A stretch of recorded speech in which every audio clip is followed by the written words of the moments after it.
Hello guys, in this video I am going to show you how to check out your activities on the OS Maps application.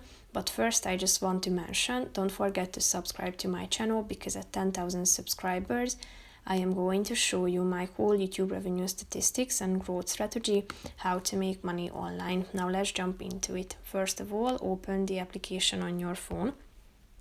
After that, you should go to your homepage and tap on this menu icon that can be found in the upper left corner of the screen.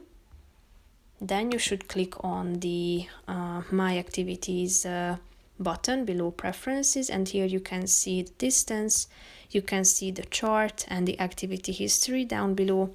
So you can see the recorded activities, and if you tap on it you can check it out in more detail. So here is your recorded activity, including the distance, total duration, moving time, average speed, and total ascent. And here you can add notes and check out the elevation as well.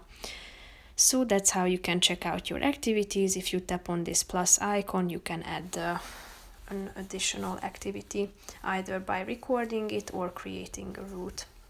So that's pretty much it for this video, guys. See you in the next one. Bye bye.